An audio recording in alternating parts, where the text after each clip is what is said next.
చర్చా కార్యక్రమానికి స్వాగతం. మనం ఇప్పుడు జనగామ జిల్లా రఘునాథపల్లి మండలం రామన్నగూడెం గ్రామంలో ఉన్నాము. రైతు రామకృష్ణారెడ్డి గారు 3 ఎకరాల్లో మిర్చి సాగు చేస్తున్నారు. మిర్చి సాగులో వీరికి 20 ఏళ్లకు పైగా అనుభవం ఉంది. అయితే ప్రధానంగా గత 4 సంవత్సరాలుగా మిర్చి రైతులందరూ ఎదుర్కొంటున్న ప్రధాన సమస్య తామర తెగులు. ఈ తెగులు మందులకు లొంగకుండా రైతులను తీవ్రంగా ఇక్కట్లకు గురి చేస్తుంది. దీనికి సంబంధించి రైతు ఏమంటున్నారో వారి మాటల్లోనే విందాం.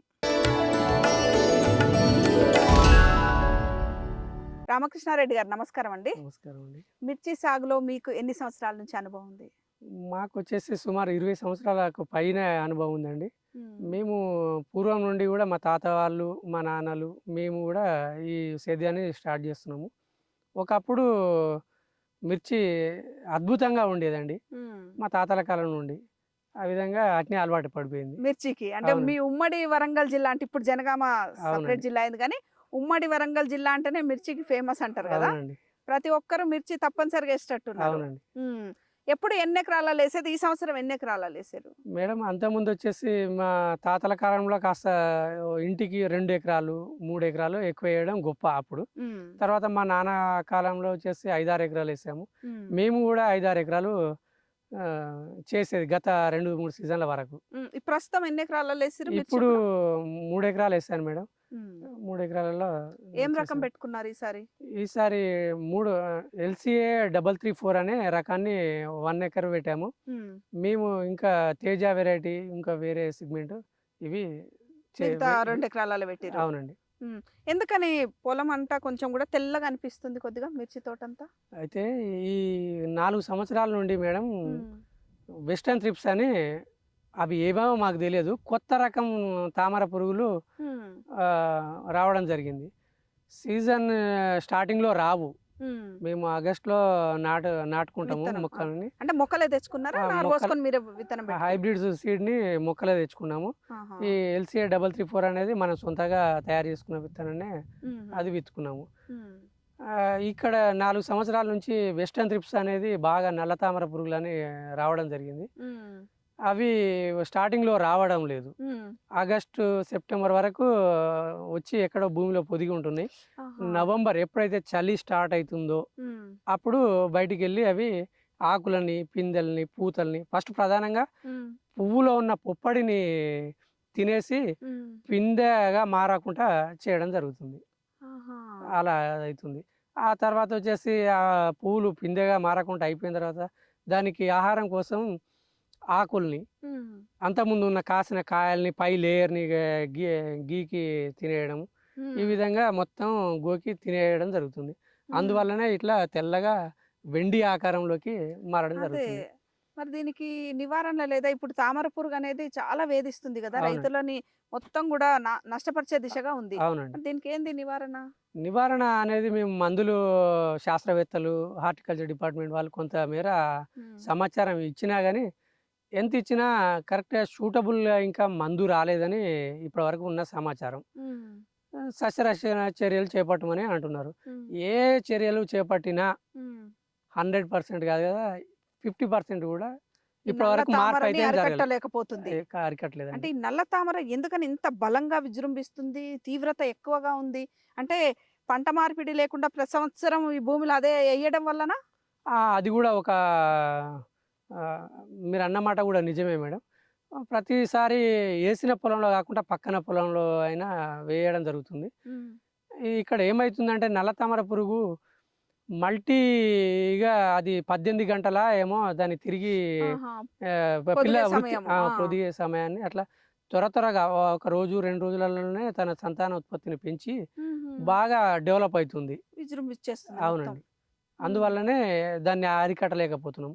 ఇది ఆకుల మీద ఉండేటప్పుడు ఆకుల మీద ఉంటుంది. తిరిగి మనం స్ప్రే చేసినప్పుడు మిగతా టైంలలో వచ్చేసి నేలలో పోయి భూమి పొరలలో ఓకే. పొదిగి ఉంటుంది. మందు అందువల్ల ప్రభావం అయిపోగానే మళ్ళీ వచ్చి చేరుతుంది. మళ్ళొచ్చి తిరిగి సేమ్ యథావిధిగా ఆకులని రసం పీల్చి డ్యామేజ్ చేస్తుంది. అట్లా అంతేనా? అంతే అండి. ఈ పెట్టుబడి ఖర్చు అదంతా ఎంత వస్తుంది ఎకరం వారీగా చూసుకుంటే మనకు? సుమారు తక్కువనే చెప్తున్నా మేడం. ₹1,00,000 ఎంత మంచి తక్కువ ఖర్చు పెట్టినా రైతుకి ₹1,00,000 పైనే అవుతుంది కానీ ₹1,00,000 కన్నా తక్కువ కాదు పెట్టుబడి ఖర్చు ఆ. అంత. ఇప్పుడు గత సీజన్లలో 4 సంవత్సరాల నుంచి సేమ్ ఇదే కంటిన్యూ అవుతున్నాం. ఇది 2025, 26 సంవత్సరం. 4 సంవత్సరాల నుంచి ఇదే ఇట్నే ఇబ్బంది పడుతున్నాం. అయినా సరే ఎందుకు తిరిగి వేయడం జరుగుతుంది అంటే, అంతకుముందు మేము మిర్చితోనే లాభపడ్డాం. మిర్చి మాకు అనుకూలమైన నేలలు జనగామ జిల్లాలోనే ఎక్కువ విస్తీర్ణంలో సాగేది మా రామన్నగూడెం గ్రామంలోనే అయ్యేది. మేము దాని ద్వారా లబ్ధి పొందినాం కాబట్టి, ఇంకా ఈసారి వెళ్తుందేమో, ఈసారైనా బెటర్‌గా వస్తదేమో అన్న ఆశతోని తిరిగి వేయడం జరుగుతుంది. కానీ మా ఆశలు నిరాశలవుతున్నాయి. పంటలేమి సక్సెస్ మార్పు ఏం జరగ నాలుగేళ్లకెళ్ళి పెట్టుబడి అంతా మీద పడుతున్నట్టేగా. ఖచ్చితంగా 4 సంవత్సరాల నుంచి మైనస్‌లోనే నడుస్తున్నాము. ఆదాయం మిగతా పంటల్లో పండించిన ఆదాయాన్ని దీని మీద ఖర్చు పెట్టి నష్టపోతున్నాము. దీనికి శాస్త్రవేత్తలు గానీ, గవర్నమెంట్ వాళ్ళు గానీ ఏమైనా కరెక్ట్‌గా దీనికి స్ సూచనలు, సలహాలు, దీని నివారణ ఏ విధంగా అయితదో అవి చెప్పే వరకు, ఈ పురుగుని నివారించే వరకు రైతు ఎలా అంటే మా ఒక్క రామన్నగూడెమే కాదు, యావత్తు నేను వింటున్న వరంగల్ జిల్లా ఉమ్మడి మొత్తంలో కూడా. వరంగల్ జిల్లాలో చాలా మంది రైతులు ఇదే సమస్య. ఈ తామర పురుగు అనేది పెద్ద సమస్య ఉంది మిర్చిలో. అవునండి. వర్షాకాలంలో ఏమో కొమ్మ కుళ్ళు అలాంటిది వేధించింది. వర్షాలు సీజన్ స్టార్ట్ తగ్గుముఖం దాటినాక తామర వచ్చేసింది. తామర పురుగు ఉధృతి పెరిగి ఈ విధంగా నష్టం చేస్తుంది. ఈ విధంగా రైతుకు లాభం తగ్గిపోయి తోటలు వేయాలి. రాను ఇంకో చెప్పాలి మేడం, రాబోయే రోజులలో మనం మిర్చి అనేది తన ఘాటుని బయట ఓపెన్ మార్కెట్లో చూపించగలుగుతుంది. సుమారు ఇప్పుడు మన దగ్గర 200 నుంచి 250 రూపాయల కేజీ నడుస్తుంది, కానీ 500 అయినా ఆశ్చర్యపడాల్సిన అవసరం లేదు. విస్తీర్ణం చాలా తగ్గిపోతుంది. ఇప్పటికే మేము మా ఊర్లో 400 ఎకరాలు వేసేది, ఈ సంవత్సరం వచ్చేసి 150 ఎకరాలు వేసాము. సగం కంటే తక్కువ చాలా తగ్గిపోయింది. వచ్చే సంవత్సరం ఇంకా తగ్గే అవకాశాలు ఉన్నాయి. ఇప్పుడు రైతులు ఏంటంటే ఈ నష్టం పోయే బదులు ఆడికి నష్ట నివారణ చర్యలు, కొంతమంది మిరప తోటను తీసేసి ఆల్టర్నేట్ మొక్కజొన్నకు వెళ్ళడం జరిగింది. అట్లా నష్టాన్ని నివారించుకోవాలి, మధ్యలో తీసేసి కూడా అట్లా చేయడం జరిగింది. రెడ్డి గారు, సాధారణంగా పొలం మంచిగుంటే ఎకరానికి ఎంత దిగుబడి వస్తుంటది మిర్చి? ఈ 4 సంవత్సరాల క్రితం మేడం మాకు సుమారు 30 నుంచి 40 క్వింటాలు దిగుబడి ఎకరానికి వచ్చేది. ఇప్పుడు 4 సంవత్సరాల నుంచి ఏమి అసలు ఒక్కొక్క సంవత్సరం క్వింటాల్ 2 క్వింటాలు వెళ్ళిన సంవత్సరాలు ఉన్నాయి, 10 క్వింటాలు వెళ్ళిన సంవత్సరాలు ఉన్నాయి. మొత్తానికి దాదాపు తగ్గిపోయినట్టే. మొత్తం తగ్గిపోతుంది. ఏమి ఆదాయం ఏమి రావట్లేదు, దిగుబడి రావట్లేదు, ఎక్కడ ఏమి లబ్ధి పొందట్లేదు రైతులు. ఈ తామర ఎక్కువ ఇబ్బంది పెడుతుంది అన్నారు. వర్షాకాలంలో ఇంకో కొమ్మకుళ్ళు అన్నారు. ఈ రెండుతో పాటు ఇంకేముంటాయి ఎక్కువ ఇబ్బంది పెట్టేవి? మిగతా అవి ఉన్నాయి, కానీ అవి కాయకుళ్ళు, అవి కొమ్మకుళ్ళు వచ్చినప్పుడు ఆటోమేటిక్గా కాయకుళ్ళు ఆటోమేటిక్గా వచ్చేస్తుంది. మిగతావి బూడిద తెగులు అనేటివి అవి వస్తాయి. ఇప్పుడు చలి పెరుగుతున్న కొద్దీ బూడిద అనేది ఎక్కువ వస్తుంటది. కానీ వాటిని ఏ విధంగానైనా తిప్పి కొట్టగలుగుతాం. మందులు ఉన్నాయి మార్కెట్లో, కాస్త లైట్గా కింద నీటి తడిని ఇస్తే బూడిద కూడా కొంతమేర అరికట్టవచ్చు. ఒక్క ప్రధాన సమస్య ఇప్పుడు పడుకున్న నిద్రపోకపోవడం కారణం ఏంటంటే ఇప్పుడు నల్ల తామర పురుగు అనే చెప్పవచ్చు. ఇప్పుడు రెడ్డి గారు గతంలో 30 క్వింటాల దిగుబడి వచ్చేది కదా. అవునండి. ఇప్పుడు దీని నుంచి ఏమైనా వెళ్తుందా? అందాజ ఎకరానికి ఎంత వెళ్తుండొచ్చు ఇప్పుడు కాపాడుకున్న పంటను? ఒకవేళ సుమారు ఎకరాకు 2-3 క్వింటాలు వెళ్ళడం గొప్పే, అంతే, అంతకన్నా మించి వెళ్ళదు. మరి పెట్టుబడి ఖర్చు ఏమో ఎకరాకు 1,00,000 దాకా వచ్చింది. అవునండి. మరి 3 క్వింటాలు 20,000 క్వింటాలు అమ్మినా కూడా 60,000 ఇంకా మీద పడుతుంది కదా. అంటే గత 4 సంవత్సరాలు 4 సీజన్ల నుంచి సేమ్ ఇదే రైతు మీదనే పడుతుంది. కానీ అయినా ఎక్కడో దగ్గర మార్పు జరుగుతుందేమన్న చిరు ఆశ వేయడం జరుగుతుంది. ఇప్పుడు వేయకూడదని అనుకుంటే మేడం, ఆటోమేటిక్గా ఏమన్నా మార్పు అయ్యి పంట వస్తుందేమన్నా ఆశ రైతుకి. ఎలా ఉంటుందంటే ఇగనేమో అని రైతు ఎంత నష్టపోయినా మళ్ళీసారి ప్రయత్నం చేస్తాడు తప్పించి వద్దు అని వ్యవసాయం ఇచ్చిపెట్టి ఇంకో ప్రయత్నం వ్యాపారమో ఇంకేది చేయలేడు. ఎంతసేపు దీని మీదనే ఆధారపడాలి కాబట్టి దీని మీదనే ఆలోచన చేయడం జరుగుతుంది. అంటే విత్తనం మార్చి చూసిరా? అప్పటి నుంచి ఇలాంటి విత్తనమే పెడుతున్నారు? ఈ రకం లేదండి, మీరు అన్న ప్రశ్న కరెక్ట్ ప్రశ్న అండి. మేము అంతకుముందు LCA 334 అనే వెరైటీని బాగా సాగు చేసేది. దానికి కారం, హీట్ వాల్యూ అన్నీ మంచి టేస్ట్గా ఉండేది. ఇక్కడ వచ్చేసి ITC కంపెనీ ఇప్పటికి కూడా కొనుగోలు చేస్తుంది రైతు దగ్గర నుంచి నేరుగా. కానీ మేము ఆ పంట రాకపోవడం, ఈ త్రిప్స్ తెగుళ్ళు ఇవన్నీ ఎక్కువ కావడం వల్ల ఏం చేసాము, ఈ 334 వెరైటీ కాకుండా వేరే హైబ్రిడ్ రకాలు చూద్దామని ట్రై చేస్తున్నాము. మా వంతు మేము శాస్త్రవేత్తలతో సమానంగా మేము ప్రయత్నం చేస్తున్నాము. కానీ వేరే వెరైటీలు కూడా కొద్దిగా మార్పు జరుగుతున్నాయి కానీ పూర్తిగా మార్పు ఏం కనిపించట్లేదండి. ఆ విధంగా ఉంది. ఇప్పుడు మార్కెట్‌లో ఎట్లా ఉంది మరి మిర్చికి అనుకూలంగానే ఉంది. మరి ఇంత కష్టపడి ప్రతి దశలో దీనికి కష్టం రైతు కష్టం కనిపిస్తూనే ఉంది. అవునండి. కొడతనే ఉండాలి, పెడతనే ఉండాలి. అవునండి. మరి ఇప్పుడు మార్కెట్‌లో ఎట్లా ఉంది? ఇప్పుడు ఆల్రెడీ తెంపుతున్నట్టురుగా చాలా మంది. అవునండి. ఇప్పుడు మార్కెట్‌లో సుమారు 14,000-16,000 మధ్యలో నడుస్తుందని మార్కెట్ వింటున్నాము. హ్మ్. కానీ ఎంతున్నా ఆ ధర ఆశాజనకం గాదు. అవును. ఈ పంట గూడా ఆశాజనకంగా తృప్తికరంగా లేదు. లేదండి. ఏం లేదు. అంటే ఇప్పుడు ప్రతి దశలో మందు కొడతనే ఉండాలా? దీన్ని బట్టి చూస్తే మనకి ఒక్కొక్కసారి మేము చెప్తే చాలామంది ఆశ్చర్యపోతారండి.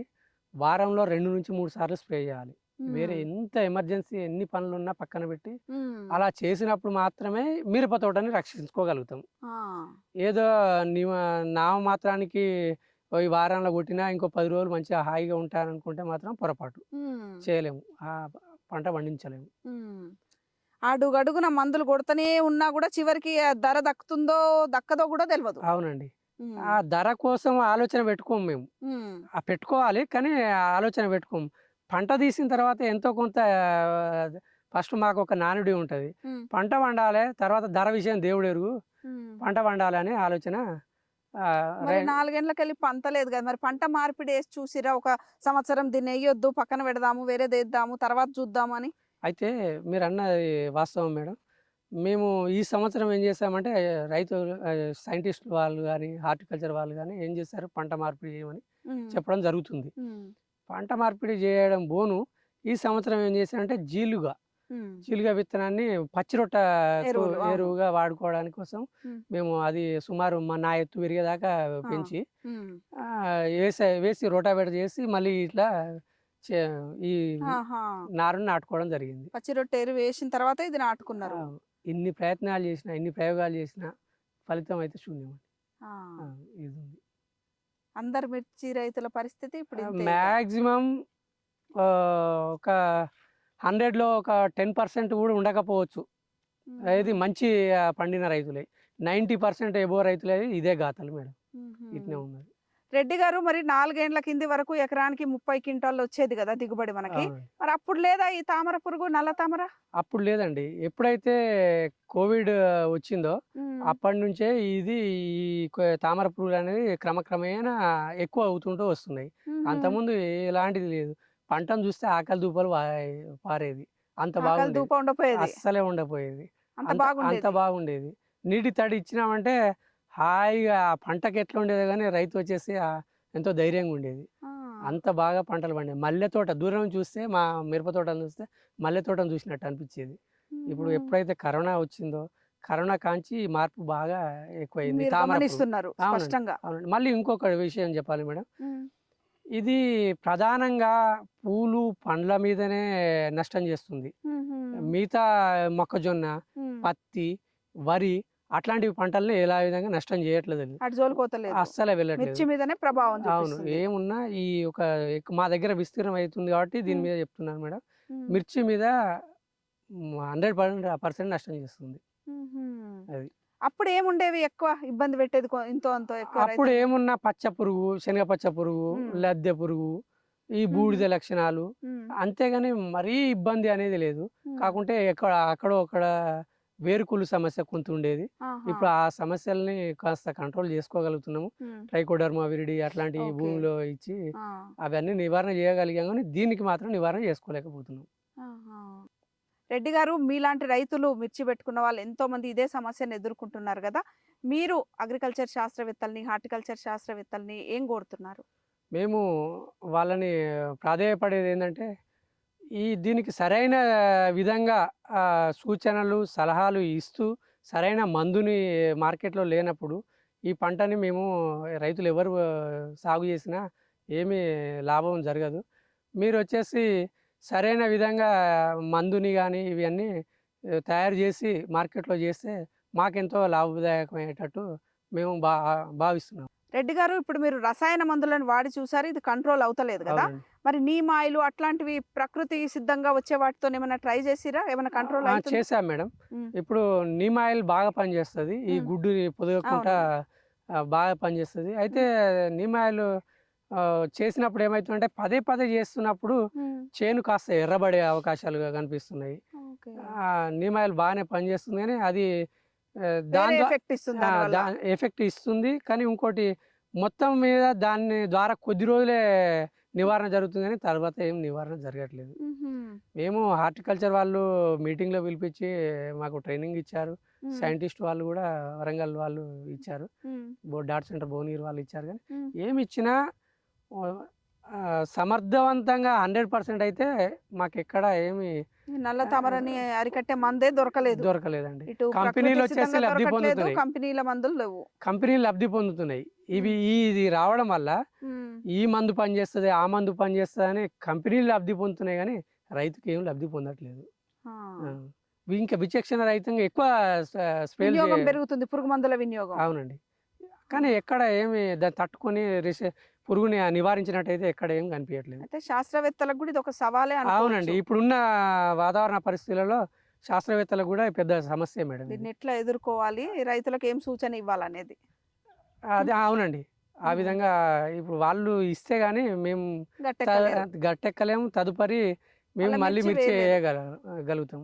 వాళ్ళు ఇయ్యనంత సేపు వాళ్ళకు వేయలేం. మంచి పరిష్కారం ఇస్తేనే మీరు మళ్ళీ మిర్చి పెట్టే ధైర్యం చేస్తారు. అవునండి.